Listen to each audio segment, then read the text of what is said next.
Sobat BC, jumpa lagi di Podcaster update dan terpercaya. Podcastnya Pusdiklat Bea dan Cukai, Beyond Boundaries.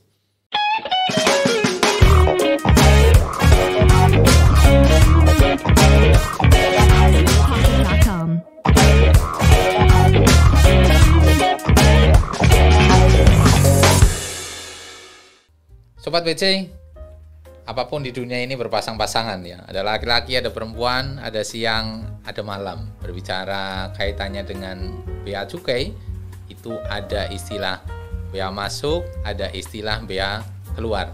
Saat ini kita akan membahas terkait dengan bea keluar. Apa itu, bagaimana, dan seluk-beluknya. Telah hadir bersama saya narasumber yang luar biasa. Kita sapa dulu untuk narasumbernya. Bu Anik, apa kabar? Baik, alhamdulillah. Mas Aryana, gimana kabarnya? Alhamdulillah baik juga. Izin Ibu, kita akan ngobrol-ngobrol sesuatu yang harusnya nanti bermanfaat untuk Sobat BC. Ya, semua ya, kaitannya dengan bea keluar. Ya. Sebagai awal obrolan, mungkin bisa dijelaskan dahulu Ibu, disampaikan apa itu bea keluar Ibu. Oke, baik Mas Aryana. Jadi tadi seperti diawali Mas Aryana ya, bahwa ada bea masuk, ada bea keluar. Ya. Namun ada perbedaan yang agak prinsip di sini ya untuk bea keluar dibanding dengan bea masuk. Kalau bea keluar sih secara ketentuan undang-undang bahwa untuk barang ekspor itu dapat dikenakan bea keluar. Pasal 2A Undang-Undang Pabean itu barang ekspor dapat dikenakan. Bahasanya dapat dikenakan. Dapat dikenakan. Nah, artinya apa? Bahasa dapat ini bisa dikenakan, bisa tidak. Gitu. Nah, kalau pengertiannya bea keluar itu merupakan pungutan negara yang dikenakan berdasarkan Undang-Undang Pabean terhadap barang ekspor.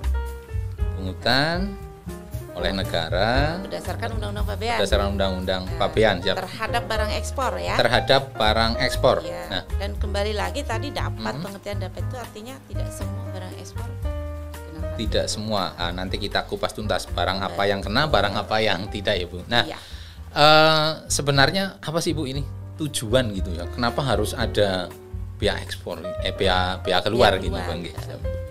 Oke, jadi memang kalau kita lihat dari tujuan pengenaan bea keluar ini agak berbeda dengan bea masuk ya. Jadi murni untuk pengenaan bea keluar ini tidak ada unsur revenue di situ. Artinya tujuannya tidak ada ya dasar pemikiran karena penerimaan tujuan pengenaannya. Jadi kalau kita lihat di PP pengenaan bea keluar itu ada 4 sih ya tujuannya itu, yaitu yang pertama itu untuk antisipasi kenaikan harga yang drastis ya di pasar luar negeri. Jadi mungkin masih dalam ingatan kita tuh, kalau contoh nih, kalau harga CPO dunia naik, otomatis tuh banyak sekali pengusaha itu lebih memilih mengekspor daripada memenuhi kebutuhan dalam negeri. Kan menarik sekali tuh kalau di luar harga tinggi ya udah ekspor aja. Keuntungan lah ya yang dalam bayangan Ibu. Pengusaha namanya kan mikir keuntungan. Itu salah satunya. Nah, yang berikutnya itu menjaga kelestarian sumber daya alam. Kebanyakan kalau kita lihat nanti barang yang dikenakan bea keluar itu kan barang-barang yang kaitannya dengan sumber daya alam. Sumber daya alam yang bisa jadi habis suatu saat. Betul. Makanya ini ada satu tools ya yang dikenakan pemerintah, yaitu dari sisi tarif barrier kita bilangnya untuk barang ekspor, yaitu pengenaan bea keluar. Ya, berikutnya juga bisa antisipasi kebutuhan dalam negeri.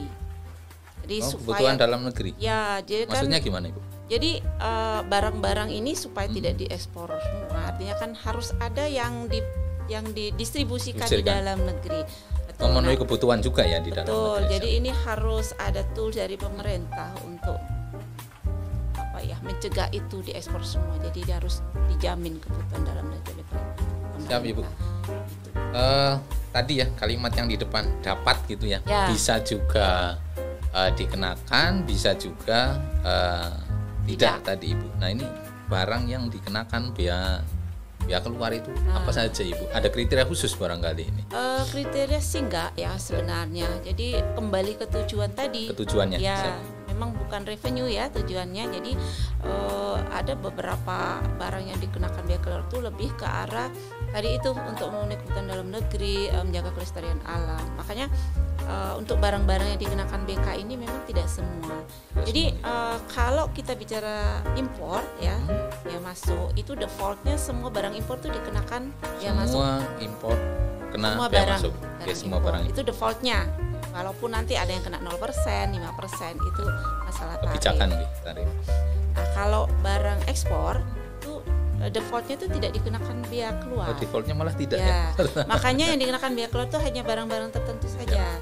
Nah, existing sampai dengan saat ini nih berdasarkan PMK 123 2022 itu yang dikenakan biaya keluar itu komoditi kayu, kemudian CPO dan produk turunannya, biji kakao, kunyit, kemudian produk olahan mineral.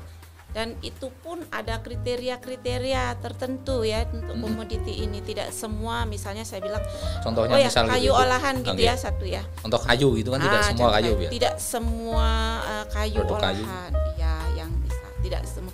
Artinya ini sebenarnya kehilirisasi produk juga. Kalau kita perhatikan produk-produk tersebut dia itu yang dikenakan adalah yang produk-produk hilir.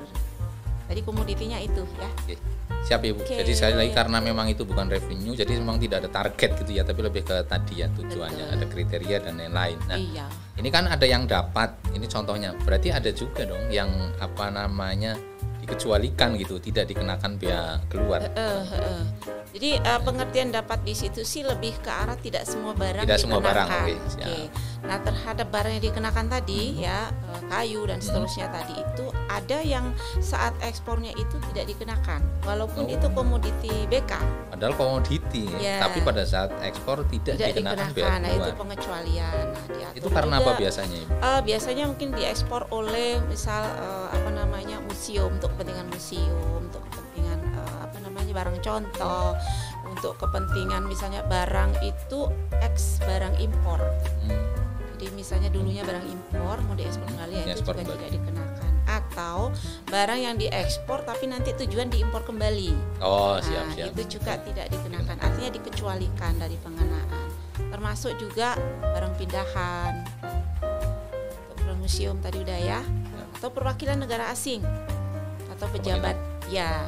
Itu biasanya asas timbal balik ya. Jadi ekspatriat, bukan ekspatriat, seperti perwakilan diplomatik kita lah di negara lain akan diberlakukan yang sama.